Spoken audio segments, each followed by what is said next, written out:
You are standing at the edge of a fairground you have never seen, and you do not know yet that a boy who cannot hear the carnival music is about to save his mother's life with 2 fingers pressed flat against his chest, then pointed, trembling, at a white van parked past the funnel cake stand. You don't know his name. You don't need to yet.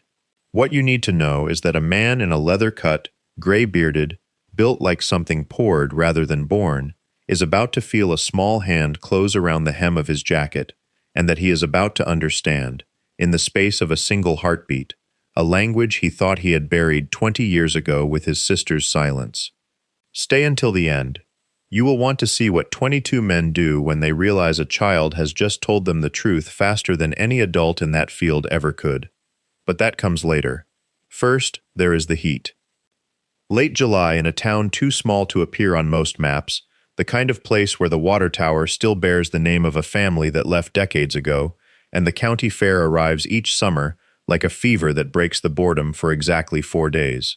The air smelled of fry oil and diesel and trampled grass, the kind of smell that clings to clothing for a week afterward. Dust rose in soft gold sheets under the wheels of livestock trailers. Somewhere a generator coughed and steadied into a drone beneath the Ferris wheel's tinny music. He had ridden in with the others just after noon, 22 bikes in loose formation, chrome throwing back the sun so hard that children along the roadside shielded their eyes and waved anyway. He did not wave back. That was not his way. He was a man built from old silences, a man whose knuckles carried scars he no longer remembered earning, whose ears still rang faintly from places he did not speak of, whose sister he had not spoken to in the way that mattered, the way of hands and patience, in 11 years. He parked at the edge of the field, near the shade of a dying oak, and did what he always did in crowds. He watched. He watched the way a man learns to watch after enough years of needing to know where the exits are, who is armed, whose eyes move a half-second too long across a child. It was not paranoia. It was arithmetic, done quietly, without a change in his face. That was how he saw the boy before the boy ever reached him, small, barefoot despite the gravel, moving through the crowd, not with the aimless drift of a child chasing cotton candy, but with the fixed, terrible purpose of someone who has already decided that no adult nearby is safe to ask. The boy's eyes found him the way a compass finds north, and then the small hand closed around his sleeve. He did not startle. That was the first thing that told him something was wrong, that his body, trained by years of ambushes and bar fights and one particular July night in a country he did not name even to himself, did not read the small hand on his sleeve as threat. It read it as signal. The boy's grip was not the loose, testing grip of a child working up courage to ask for $1 toward a funnel cake. It was the grip of someone bracing against a current. He looked down. The boy did not look up right away. He was staring past him, toward the gravel lot beyond the fairground fence, where a white van sat with its back doors cracked open like a mouth left ajar mid-sentence. Then the boy's eyes came up, and they were dry, and they were old in the way certain children's eyes are old, having learned early what most adults spend a lifetime avoiding, that the world does not reliably protect what is small. The boy raised his hand. He watched the fingers form the shape before his mind caught up to the memory attached to it. 30 years gone, his sister's hands at the kitchen table, patient with him the way only someone starved for patience herself could be, showing him the same sign over and over until his clumsy fingers stopped apologizing. Danger. Not a fist near the temple for trouble. Not the flat hand slicing sideways for stop. The specific, deliberate collision of 2 fingers striking down against the opposite fist, twice, sharp. A sign that did not mean maybe, did not mean scared, meant something closer to now. He did not smile the way adults smile at children to reassure them nothing is wrong. He had learned, decades ago, in a kitchen that smelled of his mother's coffee and his sister's frustration, that nothing insulted a deaf child faster than a hearing adult performing calm. He crouched instead, bringing his face level with the boy's, and he signed back, slow, deliberate, his knuckles stiff with disuse. Where? The boy's hand did not shake. He pointed. Not vaguely, not the scattershot gesture of a frightened child, but with the precision of someone who had already done the arithmetic himself. toward the van, and past it, toward a woman in a yellow sundress standing beside a man in a clean collared shirt who was smiling in the particular way men smile when they have already decided how an afternoon will end. He felt something in his chest recalibrate, the way a machine does when a gauge crosses into a red zone it was built to recognize even after years of disuse. He signed one more question, the last one that mattered. "Mom," he asked, pointing toward the woman. The boy nodded once. Behind him, 22 engines sat cooling in the gravel, and none of the men leaning against them yet understood that the afternoon had already changed. He did not stand yet. There was a discipline to staying low, to letting the boy see that the adult in front of him had no intention of straightening up into the posture hearing people used when a conversation was over. He held his hand still for a moment, the way his sister used to, when she wanted him to understand that a pause was not the same as silence. Then he signed again.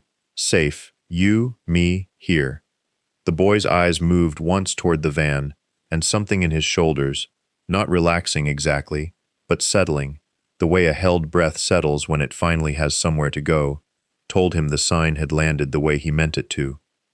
He rose slowly, the way a man rises when his knees have 40 years of gravel and asphalt behind them, and he did not look toward the van. That was the discipline, too.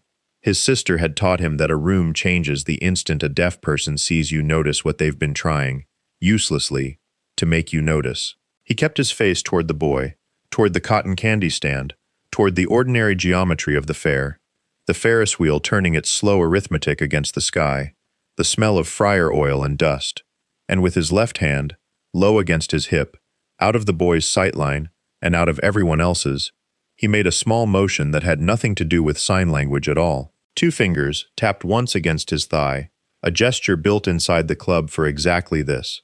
Not an emergency, not yet, but attention required, quiet only. He didn't need to check who saw it. He'd ridden with these men long enough to know that at least 6 of them were always watching him, instead of the fair, the way soldiers watch the man who's already been to the place they haven't been yet. He heard, rather than saw, the shift in the gravel behind him, boots repositioning, unhurried, the particular unhurriedness of men trained not to announce themselves. He crouched again, briefly, and signed one more thing to the boy, the sign his sister had taught him for stay, the same one she'd used on him 1,000 times across a kitchen table when he was 17, and full of the kind of anger that wanted to leave rooms. The boy stayed. Of course he stayed. He had already done more work today than any adult around him, and there was a particular exhaustion in his stillness now, the exhaustion of a child who has been carrying a warning nobody would take from him. He looked, for the first time, toward the van, toward the woman in the yellow sundress laughing at something the man in the collared shirt had said, her hand resting on the door handle, as if the door were already a decision made.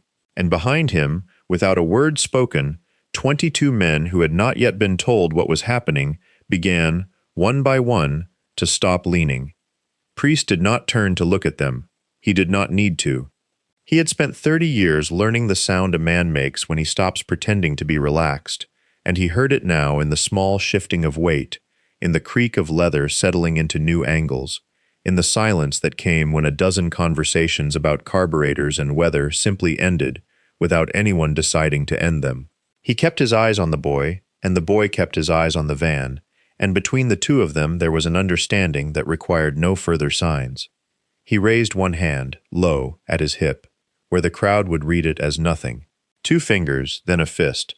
Old signal, older than most of the patches on the vests around him, something passed down from men who had learned it in places that were not fairgrounds.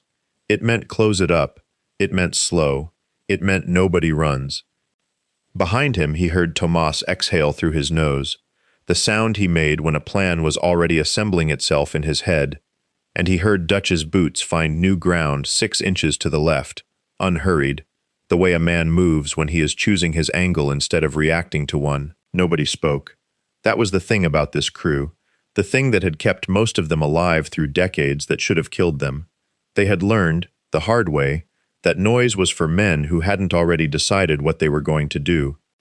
The man in the collared shirt said something to the woman in the yellow sundress, something Priest couldn't hear over the calliope and the shriek of children on the tilt-a-whirl, and she laughed again, and her laugh had the particular brightness of a woman who has decided, against her better instincts, to trust someone because the alternative is too heavy to carry alone. Priest had heard that laugh before, in other decades, from other women, standing in other doorways with their hands already reaching for something that would not open the way they thought it would.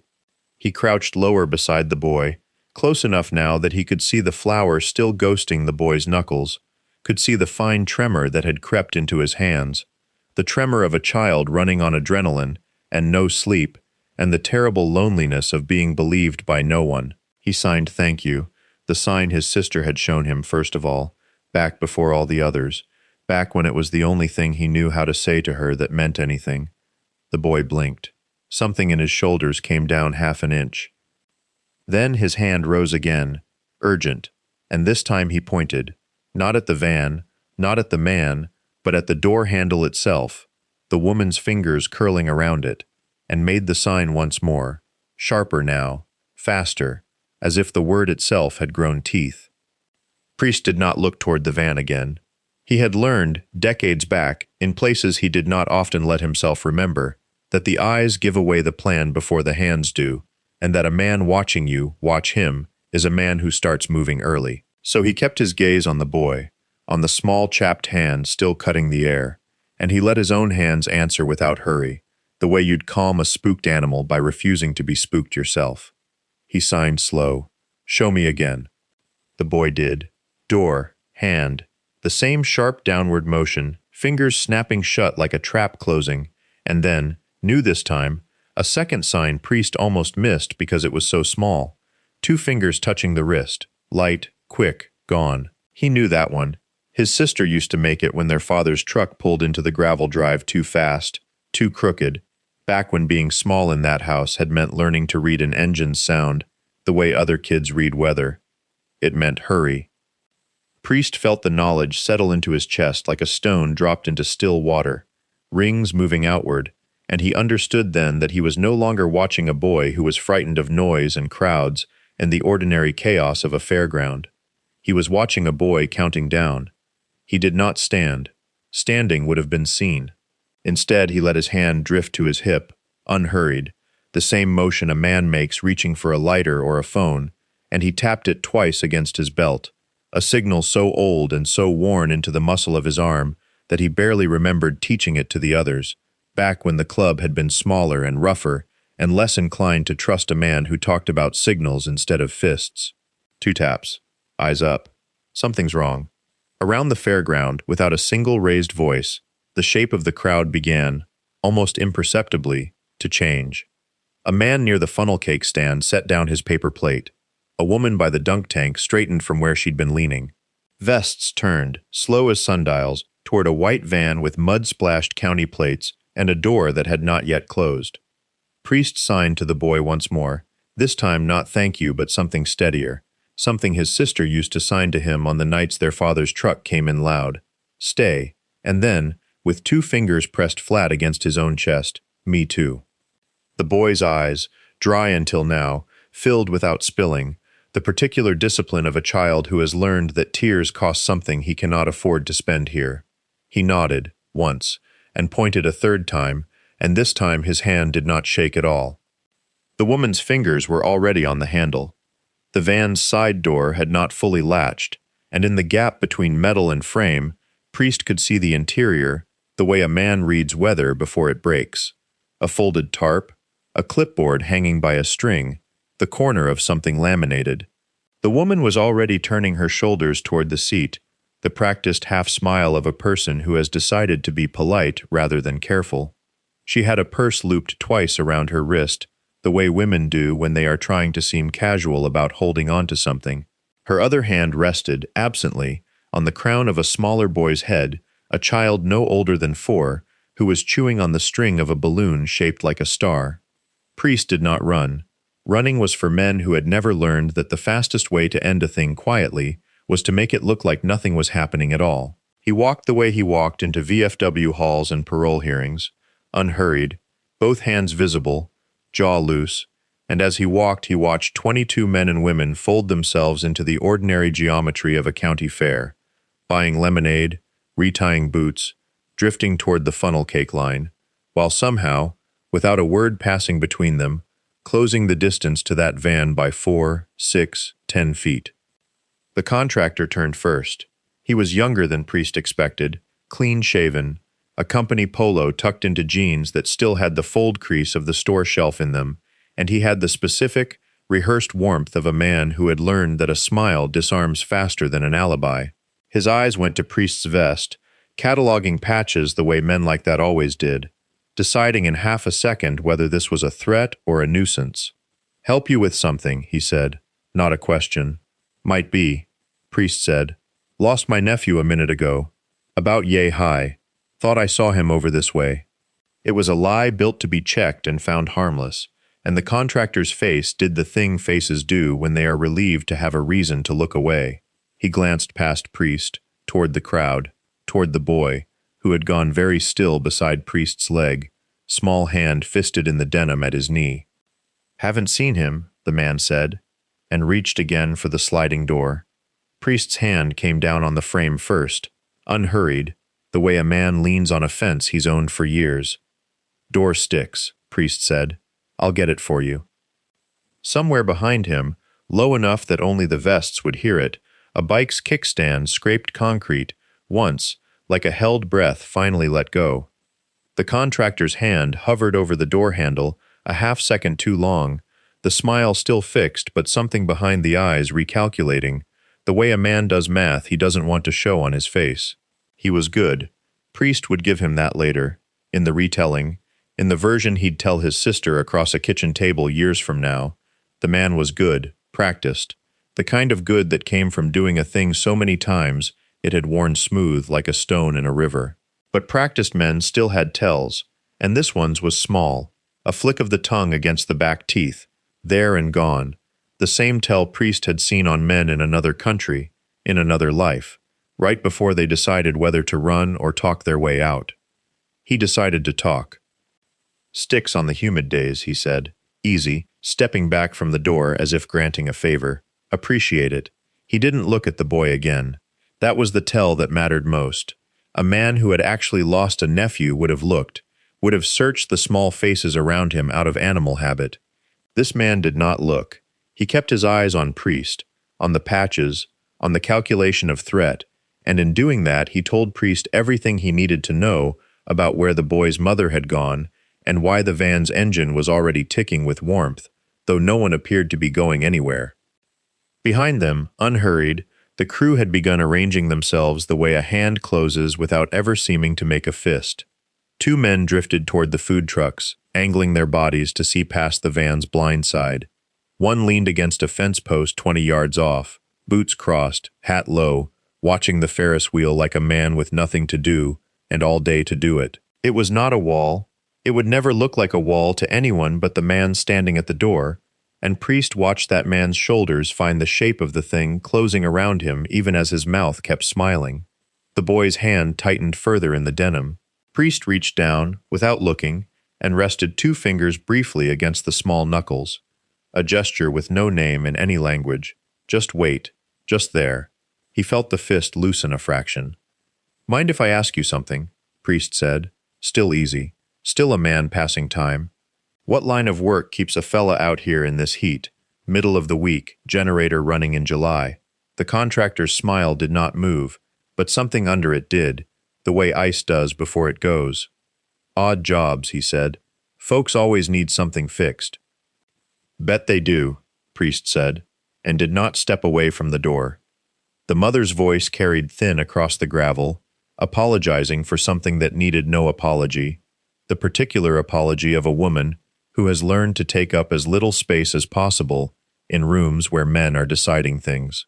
She had her arm through her purse strap the way people do when they are bracing without knowing it, and behind her the boy's grip had not loosened again, only settled, the way a held breath settles into something that can be carried a while longer. The contractor's eyes moved once, quick, counting the fence line, the truck bed, the man against the post who had not so much as glanced their way in 3 full minutes, and somehow still occupied the exact center of his attention. A generator ticked somewhere behind the van, patient, ordinary, the kind of sound that made a stranger's afternoon look like nothing at all. "You said odd jobs," the biker said.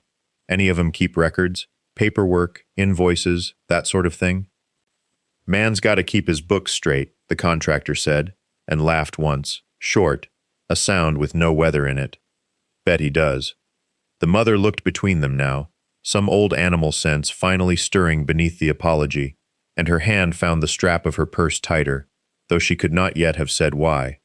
She glanced down at her son and something crossed her face.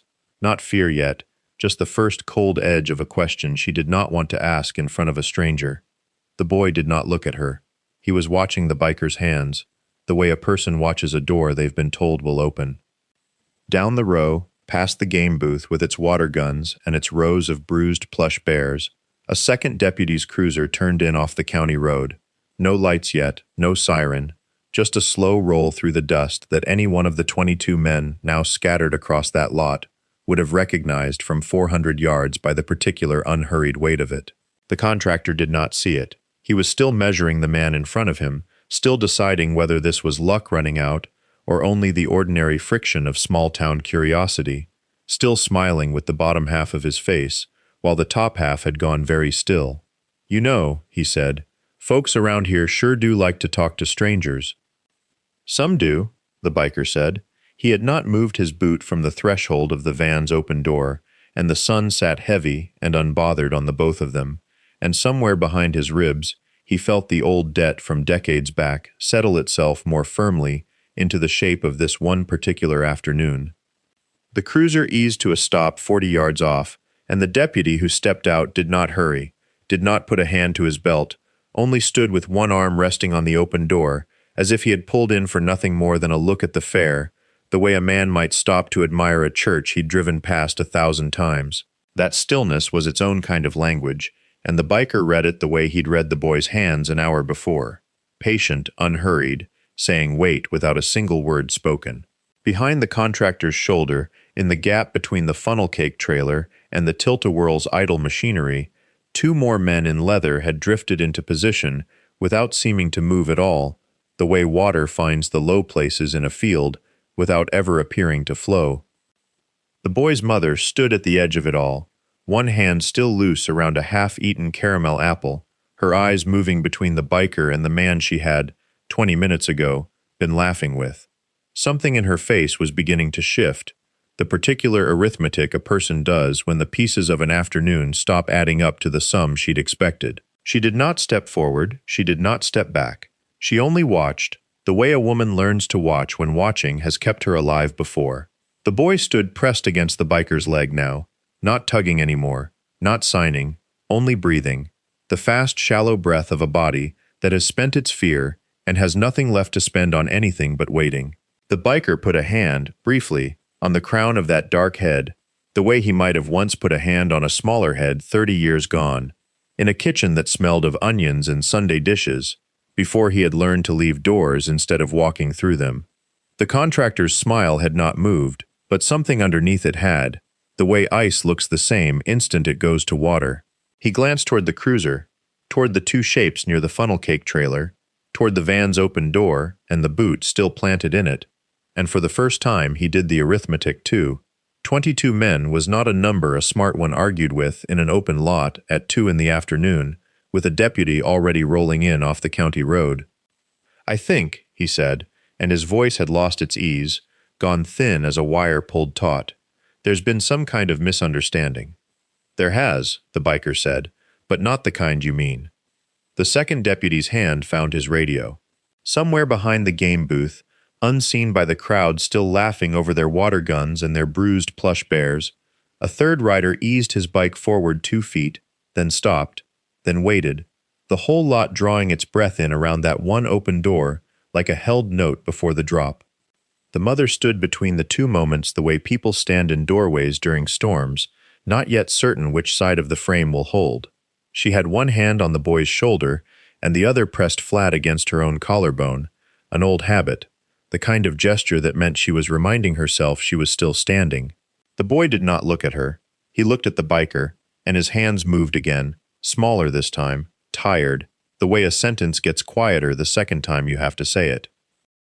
"Danger," Then, after a pause, another sign the biker didn't know, something with two fingers touching the temple and drawing away. He would learn later it meant scared. He didn't need the vocabulary to read the grammar of it. The deputy reached the van first, boots crunching gravel gone soft with old grease, and the contractor's eyes tracked him with the particular stillness of a man recalculating every sentence he was about to speak before he spoke it. He kept his hands visible. That, too, was arithmetic. "Sir, I'm going to need you to step away from the vehicle." Of course, officer. I was just—" He gestured at the clipboard on the dash, the laminated flyer taped inside the door, sun-faded words about roofing and gutters and free estimates, the kind of paper that looked official until you noticed there was no license number anywhere on it, no address, nothing that could be traced back further than the parking lot he was standing in. The biker did not move from where he was, one hand still resting on the small, thin shoulder blade of the boy, feeling the fast bird flutter of his breathing slow by fractions, the way a held wire slackens once the current's been cut. He translated in short bursts for the second deputy, who had produced a small notepad and was writing with the flat, unhurried patience of a man who had learned that speed was the enemy of accuracy. He signed danger. He pointed at the van. He was scared before the van, not after.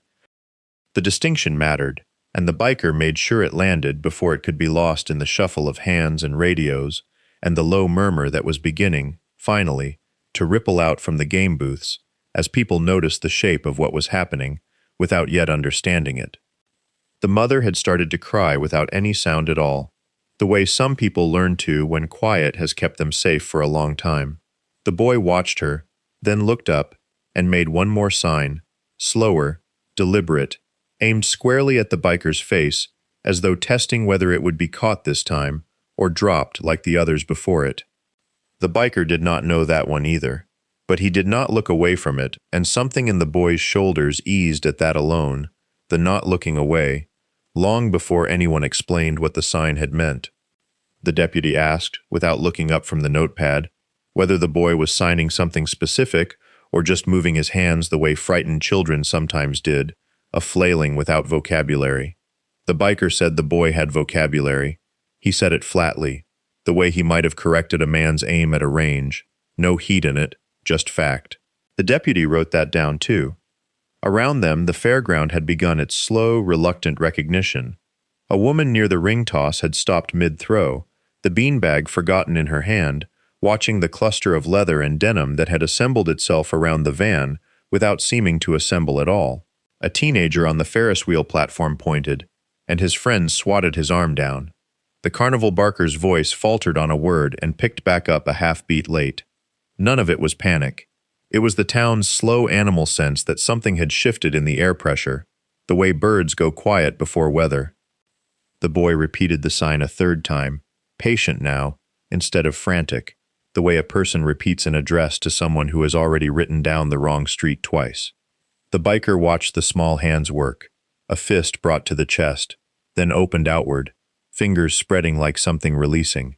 He did not know it. He knew the shape of not knowing, and he had spent 40 years learning to sit inside that shape without flinching, because his sister had taught him, before she stopped speaking to him at all, that the worst thing a hearing person could do was pretend understanding they didn't have. So he didn't pretend.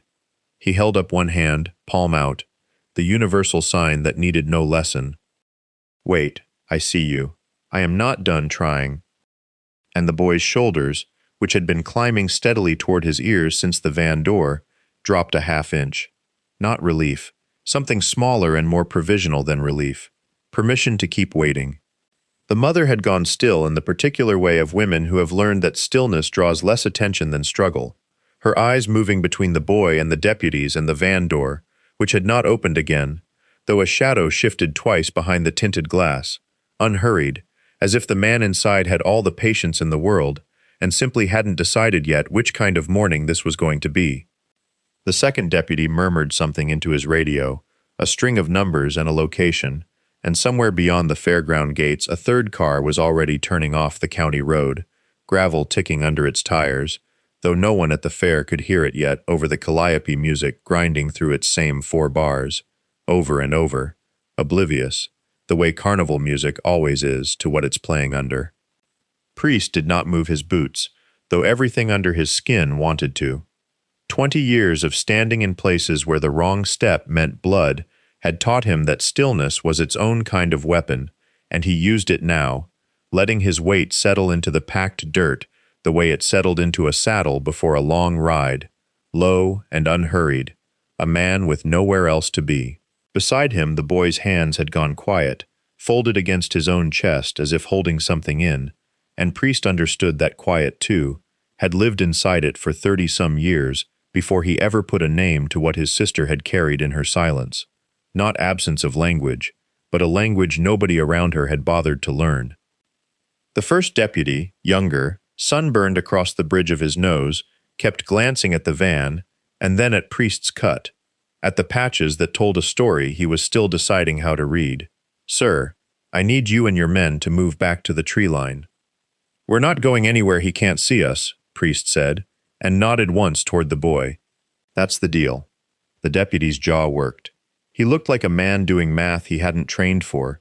Protocol on one side, 22 riders arranged in a loose, unbothered semicircle on the other, none of them shouting, none of them reaching for anything, just present, the way a fence line is present.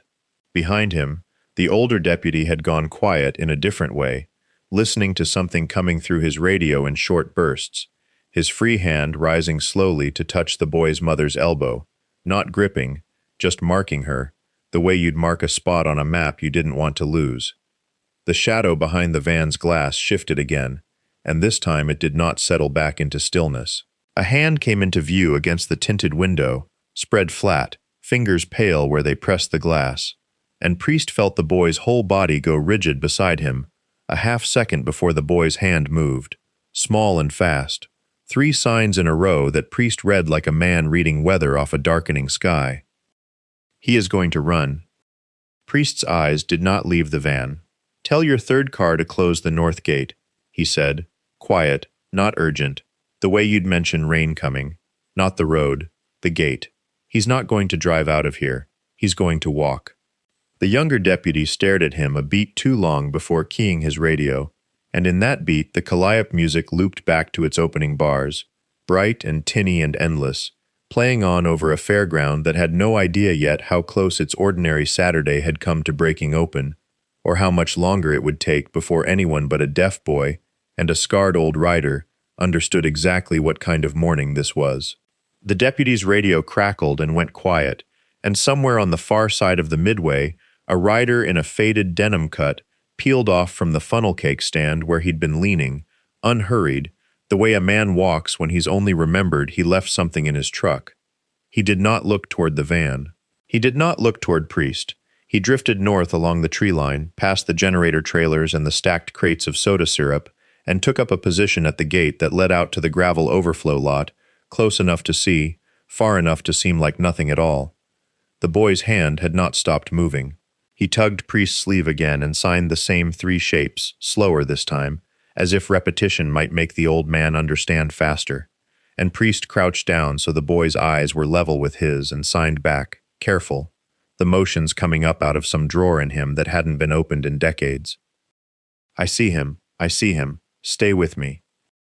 The boy's shoulders dropped half an inch, not calm, just less alone. Inside the van, the shadow had gone still again, but it was a different stillness now, the kind a man holds when he's listening for footsteps rather than making his own. Priest had spent enough years reading rooms before they went wrong to know the difference between a man who thinks he is unseen and a man who has started to suspect he isn't. "He knows something's off," Priest said, low, to the deputy. "Not what, just that the air changed." "How do you—" "Same way you'd know if the room went quiet behind you." Priest didn't take his eyes off the tinted glass. "Man like that lives by that sense. It's the only thing keeping him from getting caught 50 times over by now." The younger deputy's hand drifted toward his belt and stopped there, uncertain, and Priest noted it the way he noted everything else, filed it, did not comment on it. Around them the fairground kept turning in its slow, oblivious circle. A girl in a yellow sundress dropped her ice cream and wailed as though the world had ended. A man in a straw hat won a stuffed bear at the ring toss and held it over his head like a trophy. The calliope looped again into its bright, brainless tune. None of it touched the 10 feet of gravel between the van's door and the place where Priest and the boy crouched, waiting, watching a shadow decide whether the morning was still safe enough to move in. Then the door handle turned. The handle turned slow, the way a man turns something he isn't sure he wants to open, and the light off the tinted glass shifted just enough to show the shape of a shoulder leaning into it from the inside. Priest felt the boy go rigid beside him, not from fear exactly, but from the particular stillness of a creature that has learned, prey freezes better than it runs. His hand found the boy's shoulder and pressed once. Light, the way he might have pressed a hand flat against a spooked animal. Not a promise, just a signal. Stay. The van door did not open all the way. It caught on something, or on someone's second thoughts, and hung there a half-inch ajar, black seam against white paint, and in that gap Priest could hear, barely, under the calliope and the shriek of the girl who'd lost her ice cream, a voice pitched low and reasonable, the voice of a man who has learned that reasonable is the most dangerous tone there is. He couldn't make out words. He didn't need to. He'd heard that register before, on men who sold things nobody should buy, on men who talked wives out of their own instincts one soft sentence at a time. The deputy beside him had gone very quiet, the good kind of quiet, the kind that meant he was finally listening instead of performing readiness. Priest respected that more than he expected to. He'd figured the boy would be the only one in this gravel lot who understood that stillness was a weapon. Behind them, without turning his head, Priest was aware of the shape of his crew rearranging itself. A man who'd been leaning against a fence post 10 yards back now stood straight, hands loose at his sides. 2 more had drifted, unhurried, toward the front of the van, as if only killing time before the funnel cake line. Another had planted himself by the driver's door with the patient boredom of a man waiting on someone else's decision. None of it looked like anything. That was the whole design of it. 22 men who knew how to become furniture. The gap in the door widened another inch. A hand appeared first. Clean nails, a wedding ring that didn't belong to him, Priest would learn later, and then the edge of a face, angled out to test the temperature of the morning, the way a man tests bathwater with one toe. He caught the boy's eyes, had followed the same hand, unblinking, and for a moment the boy's fingers twitched at his side, not quite forming a sign, just the muscle memory of warning, with nowhere left to go. Priest leaned in close enough that only the boy could feel his voice in his chest, more than hear it. "Almost," he said. "Not yet." The boy's shoulders had gone rigid under his hand, the particular stillness of a body that has learned stillness is safer than movement, and Priest recognized it the way he recognized weather fronts, something felt in the joints before it showed on the horizon. He did not look down at the boy. He kept his eyes on the van, on the hand with its clean nails and its borrowed ring, because looking away now would have been its own kind of signal, and 22 men had built their whole morning on the architecture of not looking. The mother's voice carried across the gap between them, bright and apologetic in the way of women who have spent years apologizing for taking up space. "He's shy," she was saying, and the man made a sound that might have been a laugh, low and warm, engineered warmth, the kind poured from a pitcher rather than a well. "Kids are smart," the man said, "smarter than us most days." His eyes found Priest's for half a second, a flicker of assessment. Big man, cut, patches, the kind of surface reading most people did, and then discarded, and moved on, dismissing him the way men like that dismissed anything that didn't have a wallet or a badge attached to it. Priest had been dismissed before. He had built a whole life around being underestimated in exactly that particular way, and there had been a time, 20 years gone now, when he'd used it, when the space between what a man looked like and what a man was had been the only room he had to work in. He did not resent the man for the mistake.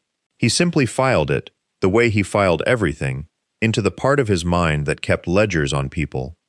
The boy's hand found the hem of Priest's jacket again and gripped it, not tugging this time, just holding, the way a much younger child holds a parent's finger, crossing a street they've been told is dangerous, without understanding why.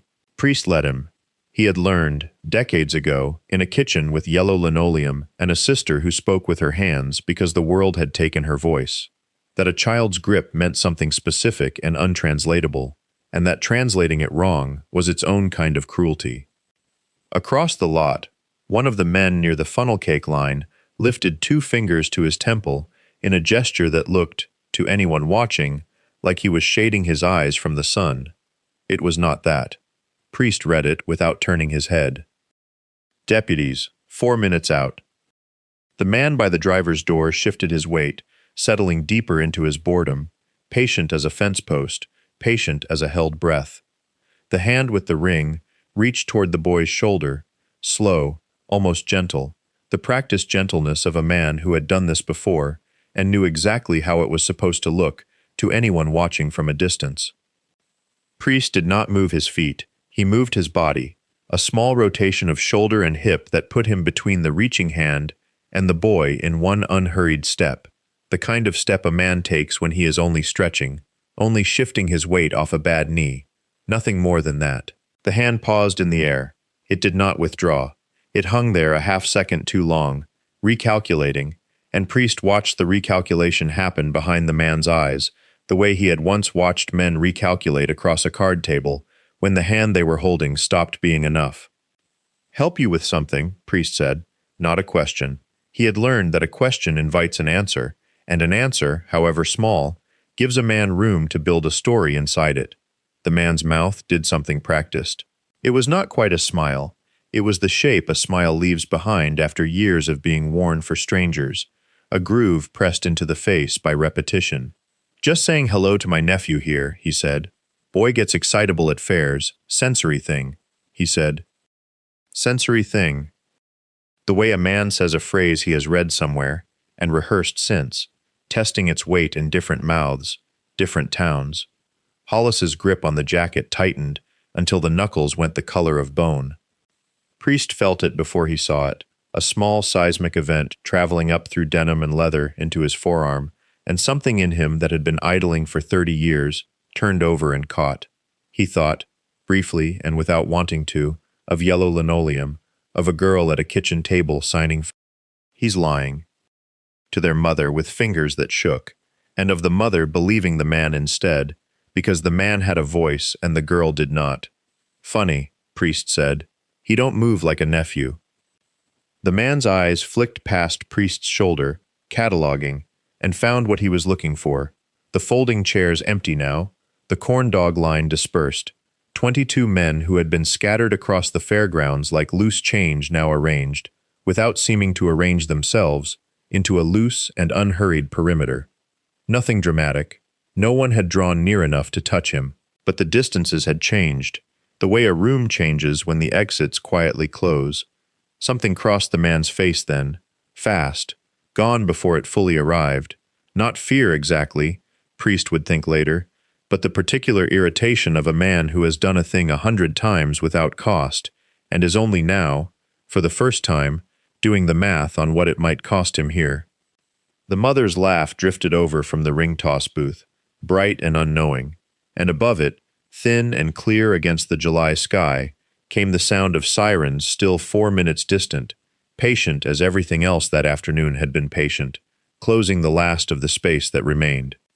The man set down his clipboard on the van's bumper with the care of someone who understood that sudden movements were the one thing left within his power to control. He did this slowly, the clipboard's aluminum edge catching sun, and Priest watched the gesture the way he'd once watched a man's hands, in a country where hands told you everything a mouth would lie about. Nothing there. No blade, no weapon, only a man arranging his own stillness like a suit he needed to fit back into. "I don't know what you think this is," the man said. "Didn't say I thought anything."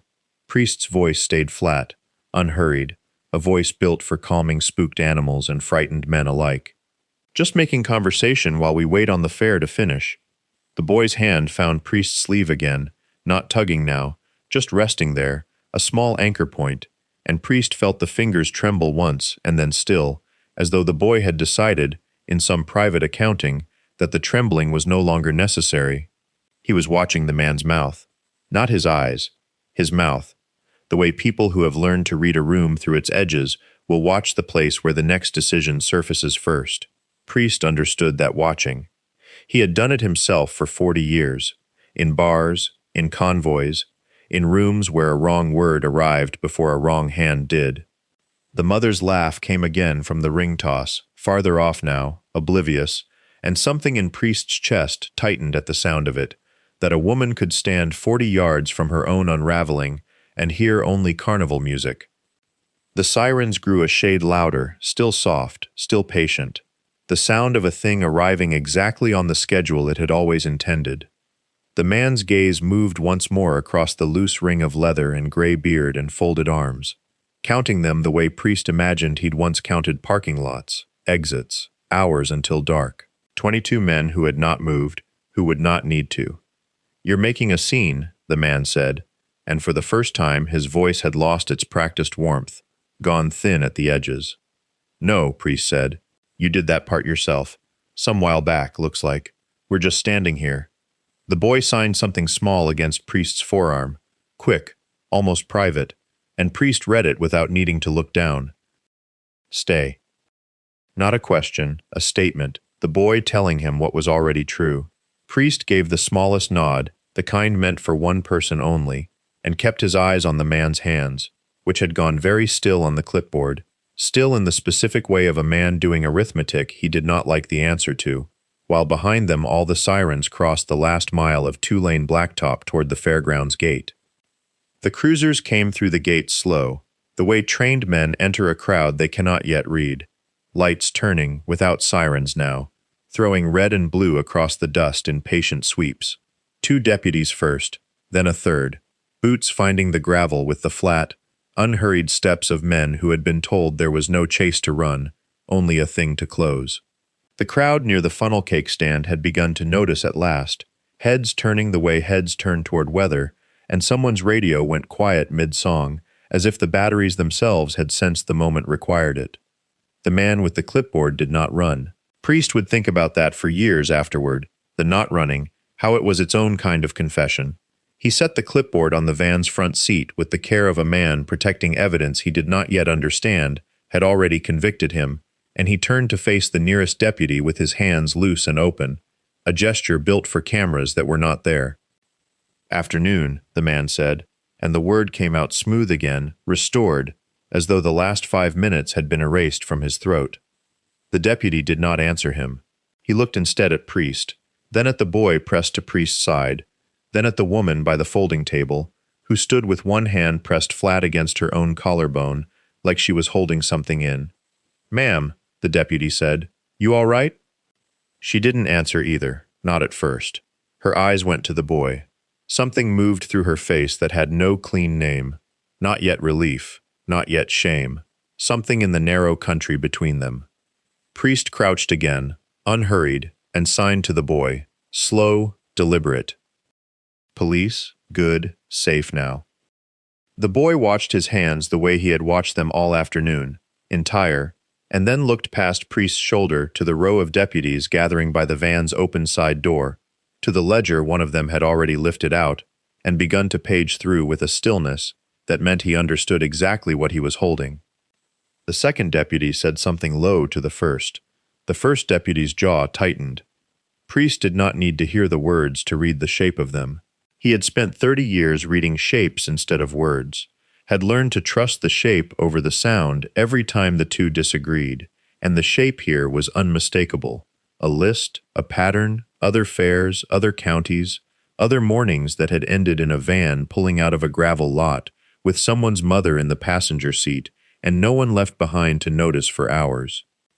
He kept his hand on the boy's shoulder, light, steady, and did not look away from the deputies' faces even as, behind him, 22 men who had not moved in 11 minutes finally began, one by one, to breathe out. The deputy with the ledger closed it, finally, and carried it toward the front of the van the way a man carries something that might still bite him. He did not run. Nobody ran. That was the strange arithmetic of the whole 11 minutes. The worst thing that had almost happened in that gravel lot had been stopped so quietly that the fare went on behind them, the carnival barker's voice still looping through the speakers 300 feet away, some child somewhere still screaming with joy on the zipper, the whole ordinary machinery of a Tuesday afternoon in July, grinding forward, as if nothing at all had tilted on its axis beside the funnel cake stand. The mother stood apart now, one hand pressed flat against her sternum, the other reaching for her son and finding, instead, Priest's forearm, because the boy had not let go of Priest's hand and would not yet. She did not ask what had happened. She had the look of a woman who had spent enough years guessing at things she was never told outright that she had learned not to ask, only to watch. And what she watched was a ring of leather and gray beards and patched vests standing in a loose, unhurried circle around a van that a man in a clean-collared shirt had been coaxing her toward, not 20 minutes before. A man now sitting on the running board of a deputy's cruiser, with his wrists behind his back and his face arranged into the practiced blankness of someone who had been caught doing this before and knew, on some level, that he would be caught doing it again if given the chance, in some other county, at some other fair, to some other woman, standing at some other funnel cake stand. Priest crouched again so the boy could see his mouth and his hands together. "You did right," he signed. "You did a hard thing. Good." The boy's chin trembled once, the only crack in 11 minutes of unnatural stillness, and then he did something Priest had not expected. He turned his small hand palm up and touched 2 fingers to his chin and moved them forward, the sign flat and unadorned, the way children sign things before they learn to dress them up. "Thank you." Priest had not been signed to that way in 31 years. He felt it arrive somewhere behind his sternum, a small blunt weight, and understood, distantly, that he would carry this exact gesture, this exact angle of a child's wrist, for longer than he would carry almost anything else that had happened to him in that gravel lot, longer even than the sight of the ledger, longer than the deputies' faces. He did not sign anything back. He only nodded, once, the way men like him had been taught to receive things they didn't yet have words for, and behind him, the 22 men who had come to a county fair for funnel cake and shade began, without being told, to untighten the circle they had built around a van none of them would ever speak of by name again. The circle did not break so much as loosen, the way a fist opens when the thing it was protecting no longer needs protecting, and the men drifted back toward the smell of fry oil and cut grass with the particular carefulness of people trying not to look like they had just done something. A few lit cigarettes they did not really want. One knelt to retie a boot that did not need retying. It was, Priest would think later, the most disciplined thing he had ever watched 22 grown men do. The discipline of walking away from a thing without making it into a story for the crowd to chew on. The deputies had the man's wrists zip-tied by then, his face gone the particular gray of someone doing arithmetic he did not like the answer to, and they walked him past the funnel cake stand at a pace slow enough to look routine and fast enough to keep him from saying anything to anyone. Nobody in the crowd turned to look twice. That was its own kind of mercy, Priest understood, that 100 families would go home that night having eaten kettle corn and watched a hog-calling contest and never known how close the ground had shifted under them. The mother came back from wherever the deputies had walked her to give her statement, and she was not crying anymore, though her eyes had the raw, scoured look of someone who had cried until there was nothing left to cry with. She went to her son first. She did not ask him anything. She only put both hands on either side of his face, the way a person checks a thing for cracks without meaning to insult it by checking, and the boy let her, patient, the way he had been patient with all of it. Priest stood a little apart, hands loose at his sides, watching the two of them the way he had watched the boy for the last 20 minutes, reading, not staring. He noted that the mother's shoulders had not yet come all the way down from around her ears. He noted that she kept glancing toward the van even though the van was gone now, hauled off behind a cruiser, as if some part of her expected it to still be sitting there when she looked. He noted, too, that the boy had already stopped watching the van and had started watching him instead. Priest, with the same clean, unembarrassed attention he'd used on everything else that afternoon.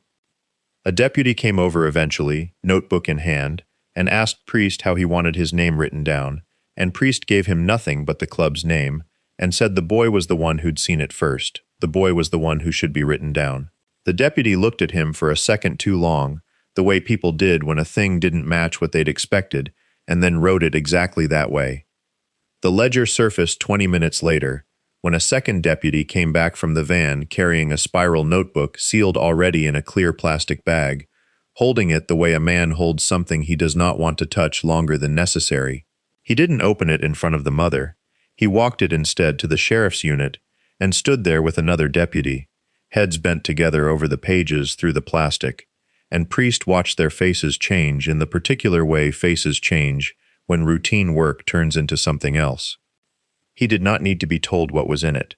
He had seen men's faces do that before, in another life, reading casualty reports instead of a spiral notebook, and the change was the same, a tightening around the eyes, a stillness in the jaw, the look of men recalculating what kind of day they were having. One of the deputies came back and asked the mother, gently, whether she'd given the man her name and her town. She had. Both. He asked if she remembered saying anything about her hours at the diner, about the nights her sister watched the boy. She had said that too, she realized aloud, her voice going thin. She'd told him because he'd asked in that easy, unhurried way that made a stranger feel like an old friend, and she hadn't thought to wonder why a man selling countertop resurfacing needed to know when her house was empty. Priest watched her hand find the boy's shoulder again, watched it stay there.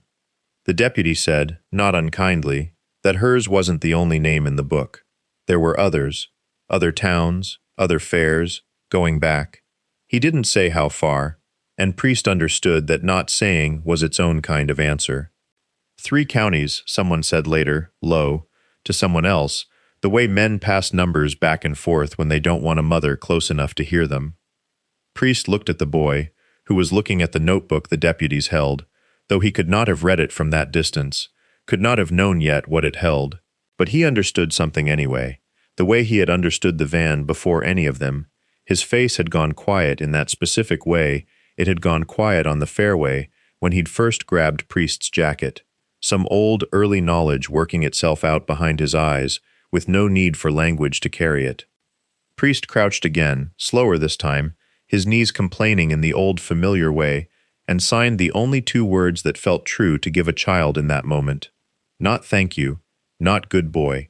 He signed, you're safe, watching the boy's hands to see if he understood, and the boy's hands came up without hesitation and answered back, plain and unadorned, in the flat, unbothered grammar of someone stating a fact rather than asking for comfort. I know. Priest held that a moment before he stood, because it was, he thought, exactly the kind of thing his sister would have said. The deputies moved the mother a few yards off, toward a folding table someone had dragged from the 4-H booth, and she went with the particular stiffness of a person walking through a version of the day she had not signed up for. She kept looking back at the boy. He did not look back at her. He was still watching Priest's hands, as though the conversation between them had not yet finished, as though there were more words owed and he intended to collect them. There weren't more words. That was the truth of it, and Priest let it sit there without dressing it up. Some things got said once, plainly, and then a person had to go on living inside what had been said. The crowd had begun to notice by then, not the thing itself, which had already folded itself quietly back into the ordinary machinery of the fair, but the absence where the van had been, the new gap in the row of trucks like a pulled tooth. A few people slowed as they walked past the deputies' cruisers. Nobody stopped. Nobody asked. That was its own kind of mercy, Priest thought, the incuriosity of a crowd that had come for funnel cakes and prize hogs, and had no room left over for whatever had almost happened 40 feet from the dunking booth. He became aware, gradually, of the 22 men behind him, how they had arranged themselves without instruction into a loose perimeter that wasn't quite a wall and wasn't quite nothing, men leaning on truck beds and folding their arms and watching the middle distance the way men do when they are pretending not to watch anything at all. Cotton was among them, silent, his jaw working slowly at nothing. Deacon stood near the funnel cake stand with his hands in his pockets, looking older than Priest had seen him look in years, though nothing about his face had changed. The boy tugged at Priest's sleeve again, gentler this time, no urgency left in it. He pointed, not at the van, not at the deputies, but at the Ferris wheel turning its slow, bright circle against the flattening evening light, cars swinging empty at the top where no one had ridden in an hour. Priest looked at where he pointed and did not understand at first, and then understood that the boy was not asking for anything. He was simply noticing it, the way a person notices a thing continuing to happen after something else has stopped, and wanted someone beside him to notice it too. Priest looked at the wheel a long moment. Then he raised his hand and signed the word for later, a small flat gesture, palm turning, the sign his sister had taught him for after this, for not yet, for a promise deferred rather than broken. The boy watched his hand complete the motion, and something in his shoulders came down half an inch, the particular ease of a person who has just been told, in a language that could not lie to him, that the ride would still be there when he was ready for it. The van left the fairgrounds a little after 8, not with lights or sirens, but in the ordinary procession of a county sheriff's cruiser and an unmarked sedan, the kind of departure that could have been mistaken for nothing at all if you weren't looking for it. Priest watched it go from the same spot he'd stood for the better part of an hour, boots planted in dust gone the color of rust under the strung bulbs, and he did not feel the thing he thought he would feel. No triumph, no settling, only the flat, scraped-out quiet that comes after the body stops bracing for something it had already decided was coming. The mother sat on the tailgate of a deputy's truck with a paper cup of water she wasn't drinking, and a woman from victim services who had arrived faster than seemed possible in a town this size, knelt in front of her, talking low. She looked up once, found the boy, and her whole face rearranged itself around him the way a face does when it remembers, suddenly and completely, what it is for. Hollis stood between Priest and the woman he'd translated for all evening, not quite touching either of them, a small fixed point the crowd continued to eddy around without noticing. Somewhere behind them the carnival kept doing what carnivals do, a barker's voice looping the same 6 words, a generator coughing, the smell of funnel cake grease gone slightly rancid in the cooling air, and Priest understood that this was the strangest mercy of the night, that nothing had stopped. The fair did not pause for what had almost happened inside it. It simply continued, indifferent and enormous, and somewhere in that indifference was the boy's whole argument for why someone needed to be watching. Deuce came and stood beside him without a word, the way he did, and together they watched the deputy's sedan take the frontage road toward the county line, taillights shrinking to 2 red points and then to nothing. 3 counties, Deuce said finally. That's what the paperwork's gonna say. Bet on it. Priest didn't answer. He was thinking of a ledger he'd glimpsed through the van's open door before anyone thought to close it. A spiral notebook, dates in one column, names in another, some crossed through in blue ink like a man keeping score of something he considered a job. He was thinking that a boy who could not hear a single word of it had heard the whole thing anyway, in the only way that mattered, in the tilt of a stranger's shoulders and the wrongness of a van door closing too fast. The lights of the Ferris wheel kept turning, indifferent and patient. Empty cars swinging at the top where the operator had shut it down for the night without anyone quite deciding to. Priest thought, later. He thought it the way the boy had signed it, not a dismissal, a promise, and did not yet know how long later would turn out to be, or what shape it would eventually take, riding back into his life on a road he hadn't traveled in 30 years. Later turned out to be 9 weeks. It came in the form of a folding table set up outside the clubhouse on a Sunday when the heat had finally broken, a woman with tired eyes, and a boy in a collared shirt too big for him, standing beside a cooler of lemonade nobody had asked for. 22 men who had learned to read a room from 30 feet away stood in the gravel lot not knowing where to put their hands. The boy solved it for them. He walked to the nearest one, a man with a skull tattoo bleeding blue down his forearm and a face like a closed door, and lifted both hands to his chin, then pushed them forward and down. Thank you. He did it slow enough to be copied. He did it twice. Then he waited, the way a teacher waits, without impatience, because he had all the time in the world and had learned that most people needed exactly that. One by one they tried it, blunt fingers, unpracticed, the gesture coming out stiff and overcorrected, then softer the second time, then almost natural the third. 22 grown men standing in a gravel lot in the last week of July, moving their hands like something had been given back to them instead of taught. Priest signed it last. His hands remembered the shape before his mind caught up, the way old things do, and for a moment he was not in a clubhouse lot at all, but in a kitchen 36 years gone, a girl at a table, teaching her older brother the only language that had ever truly belonged to her. He called his sister that night. It took him 4 tries to dial the whole number. She did not ask why after so long, She only asked when he was coming, and he said soon, and for once in his life he meant it exactly as he said it. The ledger became 6 sworn statements across 3 counties and a sentence long enough that nobody in the club ever spoke of it needing to be longer. The van was auctioned for parts. The fairgrounds reopened the following July, and the one after that, same dust, same lights, same tinny music leaking from speakers nobody had replaced in a decade. He went back alone the summer the boy turned 13, tall now, still quick with his hands, off somewhere, at a school for the deaf 2 states over, that his mother wrote to say he loved. Priest stood at the edge of the empty lot after the fair had packed itself up for another year, the Ferris wheel a skeleton against a sky, gone the color of a bruise healing, and there was no one there to see him. He lifted his hands anyway, thumb to chin, palm forward and down, to no one, to the dark, to a version of himself that had almost ridden past it. Then he swung a leg over the bike, and the engine caught on the second try, and the sound of it rolled out over the empty fairground like something being said out loud for the first time.